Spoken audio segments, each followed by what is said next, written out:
아침 저들에게 주신 하나님의 말씀은 마태복음 24장 32절로부터 44절까지의 말씀입니다. 저와 여러분이 한 절씩 교독한 후에 마지막 44절은 함께 합독하시겠습니다. 무화과 나무의 비유를 배우라. 그 가지가 연하여지고 잎사귀를 내면 여름이 가까운 줄을 아나니 이와 같이 너희도 이 모든 일을 보거든 인자가 가까이 곧 눈앞에 이른 줄 알라. 내가 진실로 너희에게 말하노니 이 세대가 지나가기 전에 이 일이 다 일어나리라. 천지는 없어질지언정 내 말은 없어지지 아니하리라. 그러나 그날과 그때는 아무도 모르나니 하늘의 천사들도 아들도 모르고 오직 아버지만 아시느니라. 노아의 때와 같이 인자의 임함도 그러하리라. 홍수전에 노아가 방주에 들어가던 날까지 사람들이 먹고 마시고 장가들고 시집가고 있으면서 홍수가 나서 그들을 다 멸하기까지 깨닫지 못하였으니 인자의 임함도 이와 같으리라. 그때 두 사람이 밭에 있음에 한 사람은 데려가고 한 사람은 버려둠을 당할 것이요 두 여자가 맷돌질을 하고 있음에 한 사람은 데려가고 한 사람은 버려둠을 당할 것이니라. 그러므로 깨어 있으라. 어느 날에 너희 주가 임할는지 너희가 알지 못함이니라. 너희도 아는 바니 만일 집주인이 도둑이 어느 시각에 올 줄을 알았다면 깨어 있어 그 집을 뚫지 못하게 하였으리라. 담백했습니다. 이러므로 너희도 준비하고 있으라. 생각하지 않을 때에 인자가 오리라. 아멘. 이는 하나님의 말씀입니다. 저 중학교 때인가 지리 시간에 환태평양 조상대라는 그러한 용어를 배운 적이 있습니다. 여러분들 잘 아시죠? 링 오브 파이어라고 하는 그런 지역인데 한번 지도 한번 보여주시길 바랍니다. 이 환태평양 조상대는요, 이 태평양에 둘레로 이렇게 링처럼 돼 있어서 링 오브 파이어, 그러니까 화산이 많이 일어나요. 그래서 지진이 전 세계에 일어나는 지진의 그런 80%가 집중이 되고요. 또 전 세계 화성 활동의 75%가 이 환태평양 조산대에서 일어나는 것을 보게 됩니다. 근데 우리 이웃에 있는 일본이 어디에 속해 있습니까? 이 환태평양 조산대에 속해 있어요. 한번 또 다음 지도 한번 보여주시기 바랍니다. 근데 이 일본은요, 특이한 것이 지진이 왜 많냐면요, 일본이 생겨난 때부터 어떻게 생겨났냐면은 여기에 보면은 각 지각판이 있어요. 세계에 보면 한 30여 개, 수십여 개의 지각판들이 있는데, 그러니까 100km 정도 되는 그런 두께의 그런 안반으로 되어 있는. 그래서 이것들이 부딪히게 되면 이제 뭐가 일어나는 거예요? 지진이 일어나는 거죠. 또 이런 지역에서 화산도 많이 일어납니다. 그래서 일본이 어떻게 생겨난 열도냐면요, 북아메리카판, 그 다음에 서북 쪽에 유라시아판, 대륙의 판이죠. 그 다음에 오른쪽으로는 태평양판, 그리고 아래는 필리핀판. 이 네 개의 지각판이 그 위에 생겨난 열도가 바로 일본이에요. 그러다 보니까 지진도 많고요. 또 이 화산으로 인하여서 생겨난 그런 섬이잖아요. 그러니까 화산도 많고 지진도 많을 수밖에 없는 나라가 바로 이 일본입니다. 그래서 지진이 연간 한 1,500여 회 정도 일어난다고 합니다. 그리고 전 세계에서 발생하는 규모 6.0 강진이죠. 그러니까 이 6.0 이상의 지진 중에 20%는 일본에서 발생을 한다고 합니다. 그러니까 대단하죠. 그래서 여러분들 기억하시죠? 2011년 동일본 대지진. 그것으로 인해서 뭐가 밀려왔습니까? 거대한 쓰나미가 밀려와가지고 무려 한 18,000여 명이 목숨을 잃고요. 많은 사람들이 삶의 터전을 잃고, 또 이로 인하여서 어떻습니까? 후쿠시마 원전 사고로 인해서 오늘날까지도 이것이 제대로 해결되지 못하고 문제시되고 있는 것이 바로 일본입니다. 그런데 며칠 전 일본 사람들이 또다시 이러한 재난을 당할까봐 불안과 초조와 두려움 속에 사로잡혔던 그런 적이 있습니다. 지난 8일, 한번 다음 사진 보여주시죠. 지난 8일, 일본 남쪽의 미야자키현 앞바다에서 강도 규모 7.1의 그런 지진이 일어났습니다. 그래서 일로 말미암아서 좀 또 큰 문제가 생기지 않을까 했지만 그렇게 큰 피해는 나지 않았어요. 그리고 이제 그 이어서 막 태풍도 계속해서 연달아서 와가지고 좀 걱정을 했는데 그렇게 큰 문제는 없었습니다. 쓰나미도 그렇게 발생하지는 않았습니다. 근데 문제는요, 이 지진 직후에 지금까지 한 번도 내려지지 않았던 난카이 해곡 대지진 임시정보가 발표되었습니다. 이 임시정보라는 것을 우리말로 하면 대지진 주의보를 내렸다는 거예요. 그래서 이 난카이 지점이 이제 아까 판들 보셨죠? 네, 그 판이 만나는 그런 지역입니다. 그래서 이 난카이 해곡이라고 하는데 여기에서 보통 100년이나 150년 주기로 규모 한 8에서 9 정도의 강진이 일어날 수 있다고 합니다. 그래서 최악의 시나리오에 의하면 만약에 이 난카이 해곡 대지진이 일어났다면 아마 32만 명이 죽고 태평양 연안에서 최대 34m의 높이에 달하는 쓰나미가 일본을 덮칠 수도 있었다고 합니다. 그러니까 2011년 동일본 대지진보다 훨씬 더 큰 규모의 재난이 발생할 수도 있었다는 것이죠. 다행히 지난 15일 이 임시정부가 해제가 되어서 일본 사람들 가슴을 이제 쓸어내리게 되었습니다. 하지만 이것이 난카이 해곡 지진이 앞으로 일어나지 않을 거라는 말은 아니에요. 전문가에 의하면 앞으로 30년 이내에 이 난카이 해곡 지진이 발생할 확률이 70-80% 정도 되고요. 또 40년 이내에 발생 확률은 90%나 된다고 합니다. 예, 무엇을 말합니까? 언젠가는 이 대지진이 일어날 것이라는 것이죠. 근데 보통 이런 대형 지진이나 또 쓰나미나 또 대재난과 참사가 발생하게 되면 많은 사람들이 특히 기독교인들이 이러한 말을 많이 합니다. 이건 무슨 징조다? 예, 말세의 징조다. 이제 하나님의 나라가 더 가까운 것이다. 이제 머지않아 주님께서 다시 임하실 것이다. 여러분 기억나시죠? 수년간 코로나 팬데믹으로 인하여서 많은 사람들이 고통을 받았습니다. 그래서 많은 사람들, 특히 기독교인들 중에는 이제 말세가 왔다. 단정을 지었어요. 이제 말세가 왔다. 종말의 때가 왔으니, 주님 재림하실 때가 왔으니 이제 회개하고 복음을 믿고 참여하라. 이렇게 선포하는 그런 사람들도 있었습니다. 근데 이제 세계보건기구가 2020년 1월 코로나로 인하여서 공중보건 비상사태를 선포했지만 이제 3년 4개월 만에 작년 5월 5일에 비상사태를 해제하게 되었습니다. 근데 여러분, 종말이 왔나요? 주님께서 다시 재림하셨나요? 물론 하나님께서는 이러한 대재난을 통하여서 우리에게 종말의 때가 가까이 왔음을, 주님께서 재림하실 그때가 가까이 왔음을 알려주실 수는 있습니다. 하지만 우리가 반드시 알아야 될 것은 무엇입니까? 하나님께서 이러한 징조를 보여주신다 할지라도 종말의 때가 언제인지, 주님 다시 오시는 날이 그때가 정확히 언제인지는 우리에게 알려주시지는 않았다는 것이죠. 오늘 본문을 보시면 예수께서 무화과 나무의 비유를 말씀해 주십니다. 22절과 23절인데요. 제가 봉독해 드리겠습니다. 무화과 나무의 비유를 배우라. 그 가지가 연하여지고 잎사귀를 내면 뭐가 가까웠어요? 여름이 가까운 줄 아나니. 이와 같이 너희도 이 모든 일을 보거든 인자가 가까이 곧 문 앞에 이른 줄 알라. 무화과 나무가 잎을 내기 시작할 때는 이제 여름이 가까웠다는 징조라고 합니다. 이와 마찬가지로 33절과 같이 이와 같이 너희도 이 모든 일을 보거든, 이 모든 일이 뭔지 나중에 설명을 해드리겠습니다. 이 모든 일을 보거든 뭐가 가까이 온 줄 알게 된다는 거예요. 주님께서 다시 오심이 임박했다는 것을 알게 된다는 것입니다. 하지만 우리가 여기서 분명히 알아야 될 것은요, 무화과 나무가 잎사귀를 내면 여름이 가까이 온 것은 맞지만 여름이 지금 임한 건가요? 지금 여름이 임한 것은 아니라는 것입니다.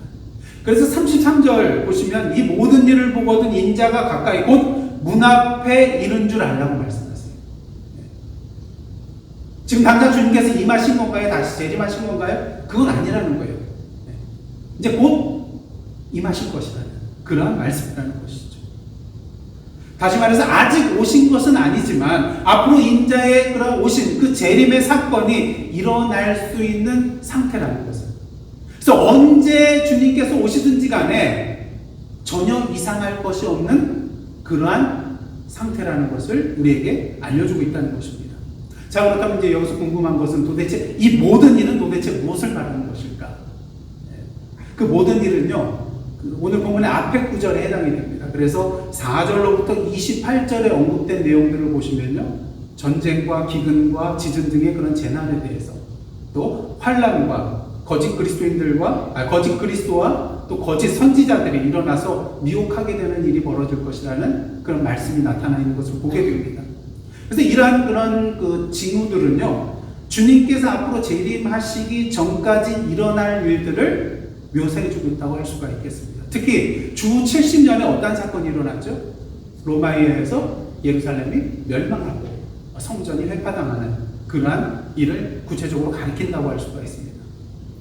그렇기 때문에 예수께서는 제자들에게 이렇게 말씀을 하십니다. 34절입니다.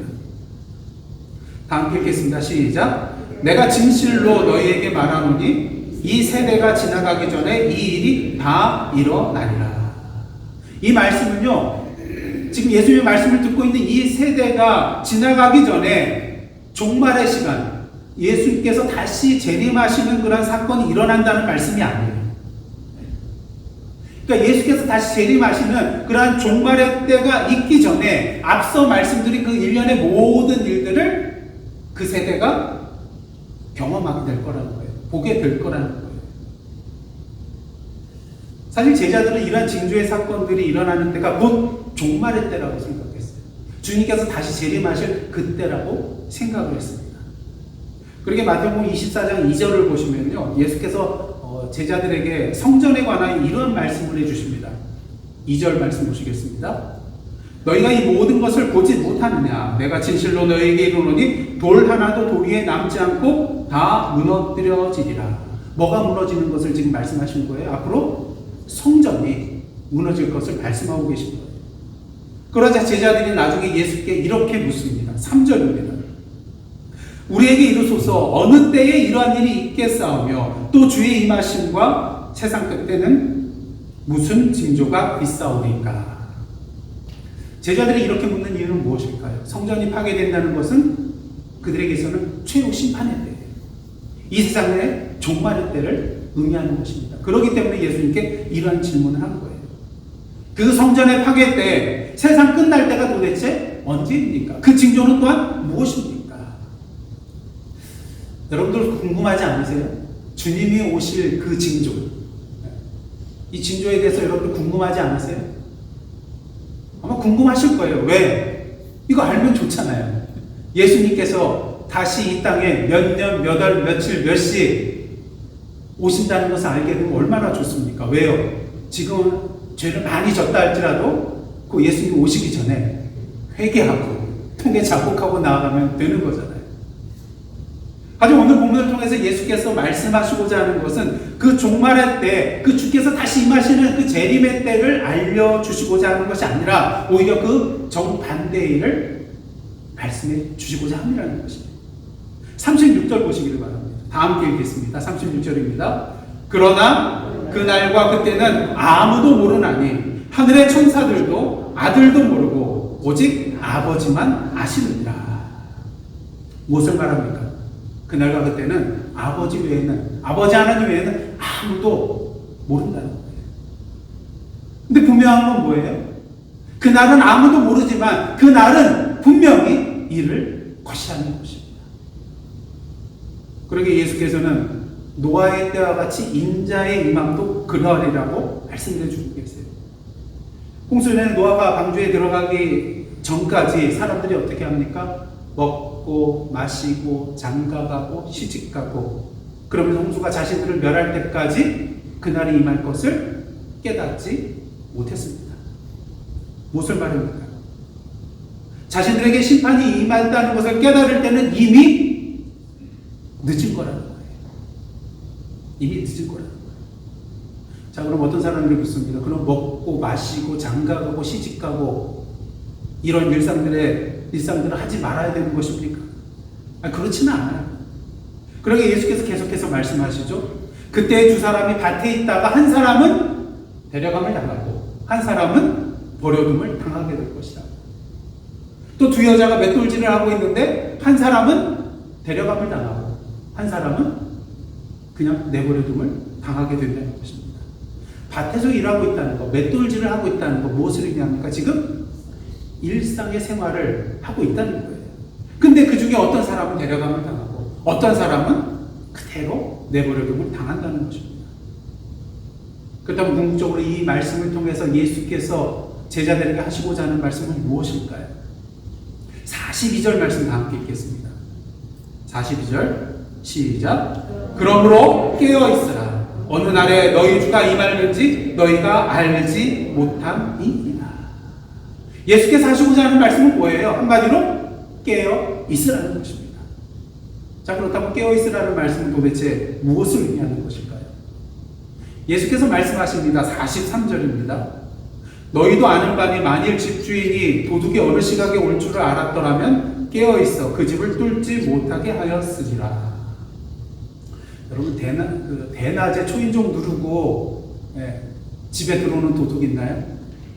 초인종 눌러서 누구세요? 그랬더니 저는 도선생입니다. 이러고 들어올 도둑이 있나요? 때로는 여러분께 텍스트를 보내서 언제 몇 월 며칠 몇 시에 제가 그 집을 방문할 예정입니다. 당신의 재산을 털 예정입니다. 그러니 단단히 마음의 준비를 해두십시오. 이러고 텍스트를 보낼 그런 도둑도 없을 것입니다. 도둑은 항상 예기치 못한 시간에 찾아오는 것이죠. 자, 그렇다면 잠도 자지 말고 눈을 부릅뜨고 있는 것이 깨어있는 것일까요? 그건 아닙니다. 깨어있으라는 주님의 말씀 구체적으로 무엇을 의미하는가? 44절을 통해서 알 수가 있습니다. 44절 다 함께 읽겠습니다. 시작. 이러므로 너희도 준비하고 있으라. 생각하지 않을 때에 인자가 오리라. 그래서 42절과 44절 한번 비교를 해보시기 바랍니다. 그러므로 이러므로 똑같죠? 그 다음에 나오는 게 뭡니까? 어느 날에 너희 주가 임할지 너희가 알지 못함이니라. 생각하지 않을 때에 인자가 오리라. 동일한 내용이에요. 그럼 가운데 있는 내용도 사실은 같은 내용이라는 거예요. 같은 의미라는 거예요. 다시 말해서 깨어있으라는 말과 준비하고 있으라는 말이 동일한 의미라는 것입니다. 깨어있는 것은 뭐 하는 거예요? 준비하고 있는 거예요. 여러분 준비하고 있을 때 당황하거나 놀라지 않게 됩니다. 왜 그렇습니까? 준비하고 있는 사람에게는 다가오는 일이 급작스러운 일이 아니기 때문인 것이죠. 준비하고 있으니까요. 제가 몇 달 전에 참으로 허둥대고 놀란 적이 있어요. 잠에서 깼는데 오전 10시에요. 늦잠 잤어요. 근데 잠에서 깨서 보니까 지금 오늘이 어떤 날인가 했더니 어떤 날일까요? 예? 어떤 날일 것 같아요? 여러분들이 기대하시는 대로 말씀하시면 돼요. 주일이에요. 깨고 났더니 주일이에요. 불사. 근데 문제는 설교 준비가 제대로 끝나지 않았어요. 그 상태에서 잠들어 버린 거예요. 제가 보통 교회는 9시경에 오거든요. 그래서 제 주일날 쓸 주보를 그때 뽑고요. 또 파워포인트 영상 나갈 거를 그때 이제 마무리를 합니다. 근데 벌써 몇 시예요? 지금 10시예요. 여러분들 무슨 기대를 하고 계신지 다 알고 있습니다. 10시예요. 그래서 부랴부랴 샤워를 하고 옷을 입고 교회로 갔습니다. 노트북을 챙겨가지고 갔습니다. 그래서 일단 뭘 뽑아야 돼요? 주보 뽑고요. 그 다음 파워포인트 마무리하였습니다. 근데 뭐가 문제예요? 아직 설교가 마무리되지 않았거든요. 근데 벌써 예배 시간 10분 전이에요. 막 식은땀이 납니다. 어떻게 됐을까요?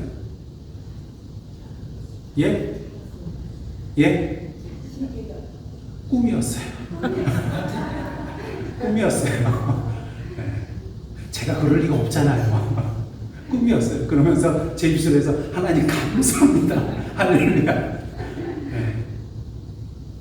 여러분 제가 꿈속에서 이렇게 식은땀 흘리고 허둥댄 이유가 무엇입니까? 뭐가 되지 않아서요? 준비가 되지 않아서. 준비가 되지 않아서 너무나도 놀랍고 두렵고 떨고 식은땀을 피식 흘렀어요. 만약 제가 꿈속에서 준비가 되어 있었더라면 예배 시간이 결코 당황하거나 놀라거나 헤매지 않았을 것입니다. 이번 올림픽 양궁을 보시기를 바랍니다. 활시를 당길 때마다 TV 화면을 보니까 그 아래에 뭐가 나와요? 그 선수의 맥박수가 나오더라고요. 맥박수가. 그러니까 이 선수가 얼마나 안정된 그런 마음을 가지고 활을 쏘고 있는지 이 맥박수가 나오더라고요. 여러분 이 선수들 수백 번, 수천 번, 수만 번, 수십만 번 활시를 당기면서 훈련했던 사람들입니다. 하지만 이 경기는 어떤 경기예요? 4년에 한 번 열리는 올림픽 경기예요. 그러다 보니까 심리적인 중압감이 있을 수밖에 없습니다. 그리고 온갖 소음이 들리죠. 그리고 이번 대회를 보니까 갑자기 바람이 막 방향도 바뀌고 왔다 갔다 하더라고요. 그리고 어떻습니까? 메달이 걸린 1점 차 승부에서 활시를 당겼을 때 마음이 흔들릴 수밖에 없죠. 맥박수가 막 올라가요. 근데 그럼에도 불구하고 맥박수가 올라가지 않고 평정심을 유지한 채 활시를 당긴 선수들이 있는데 그 중에 대표적인 선수들이 어느 나라예요? 우리 나라. 대한민국 선수들을 보면은 이 맥박수가요 거의 일정해요. 물론 올라갈 때도 있지만 다른 외국 선수들에 비해서 이 맥박수가 안정된 수치를 유지하는 것을 볼 수가 있었습니다. 그 이유는 무엇입니까?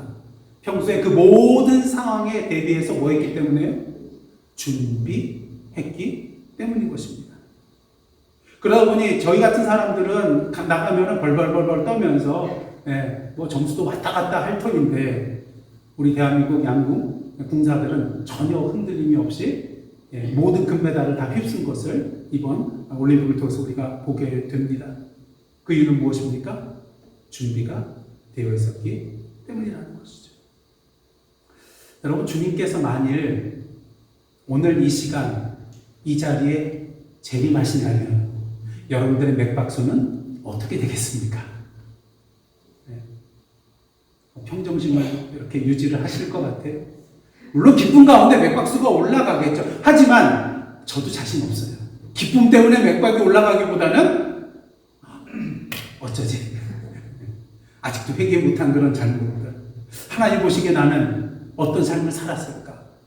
겁나고 두려운 마음 가운데 맥박수가 하늘 높을 줄 모르고 계속해서 치솟아 올라갈 것이 원할 것입니다. 그러게 우리는 오늘도 깨어서 뭐 해야 되는 거죠? 준비해야 하는 것입니다. 예수께서 깨어있으라고 말씀하시는 것은요, 육신적으로 계속해서 자지 말고 눈 뜨고 있으라는 것이 아닙니다. 잠을 잔다 할지라도, 일상생활을 영위하고 있다 할지라도 언제든지 주님을 맞이할 준비를 하고 있으라는 것이죠.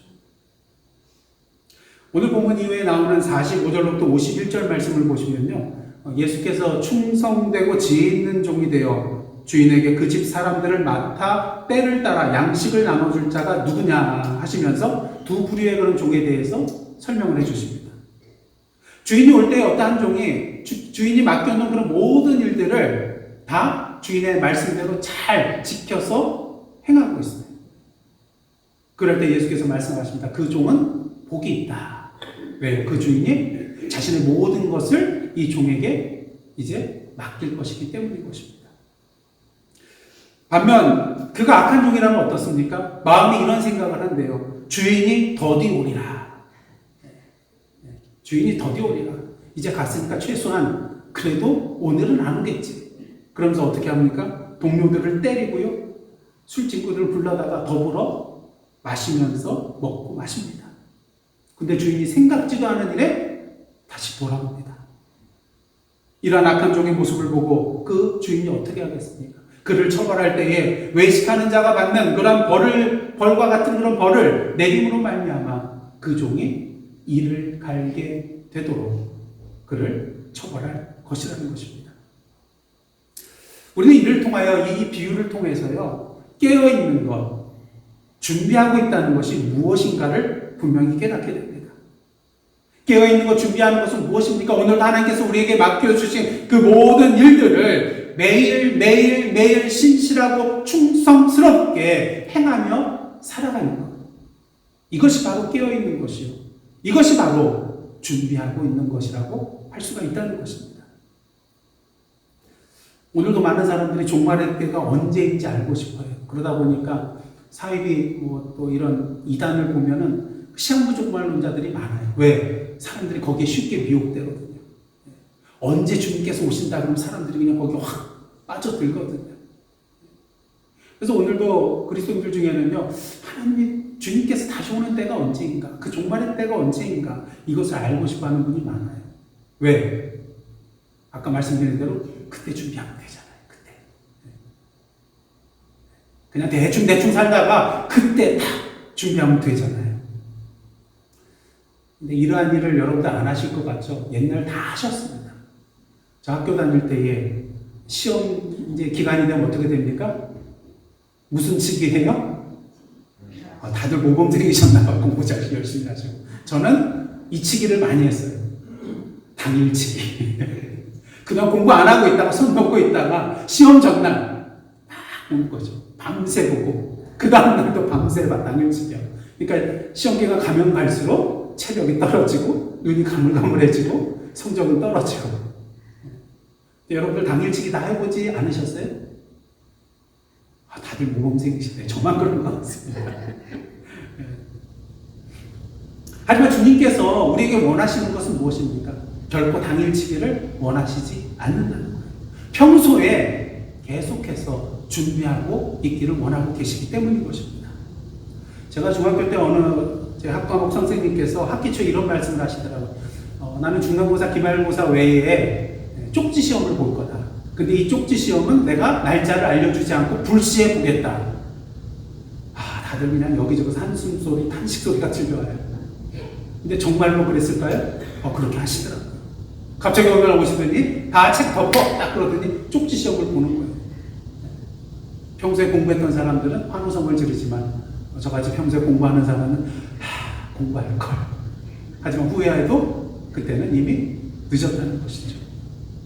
여러분, 선생님이 우리를 골탕 먹이려고 이렇게 하신 것일까요? 그렇지 않다는 것입니다. 우리로 하여금 평소에 열심히 공부하고 준비된 자로 살아가게 하기 위해서 이러한 시험을 보게 한 것이라는 것이죠. 그런 의미에서 옆에 분에게 이렇게 권면하시길 바랍니다. 당일치기 하지 맙시다. 다시 한번 크게 당일치기 하지 맙시다. 평소에 준비하며 삽시다. 예수께서 종말의 때 주님께서 다시 오시는 날을 구체적으로 알려주지 않은 이유는 도대체 무엇일까요? 오늘 말씀처럼 그날은 물론 아버지 하나님만 아시는 날이기 때문에 그럴 수도 있지만 궁극적인 이유는 우리로 하여금 어떤 삶을 살게 하기 위해서요? 깨어있는 삶, 준비하는 삶을 살게 하기 위해서. 이것을 다른 말로 표현하면 즉 오늘을 사는 삶을 살게 하기 위해서 이런 말씀을 해주신 것입니다. 지진이 나고 쓰나미가 몰려오고 전쟁과 테러가 일어나고 기근과 질병과 가난과 온갖 재해들이 발생하고 거짓 그리스도와 거짓 선지자들이 나타나서 우리를 미혹해 하고 환난과 역경과 고난이 다가오는 것, 이런 모든 것들이 종말이 다가오고 있다는 그런 징조가 될 수 있습니다. 하지만 여러분 한번 잘 생각해 보십시오. 이러한 징조들이 다 최근에 일어난 것들인가요? 아니요. 이미 예수께서 이 땅에 오셔서 부활하셔서 승천한 이후 그때부터 이 지구 역사를 보면은 이러한 일들이 계속해서 반복되어 일어나고 있었음을, 지금도 일어나고 있음을 우리는 분명히 보게 된다는 것입니다. 무엇을 의미합니까? 이미 우리는 종말의 시대를 살아가고 있다는 거예요. 어떤 징조가 있어서 종말이 오고 있거나 이것을 느끼는 것이 아니라 이미 우리는 종말의 시대 속에 살아가고 있다는 것입니다. 언제 주님께서 다시 오신다 할지라도 전혀 이상하지 않은 그런 시대를 살아가고 있다는 것이죠.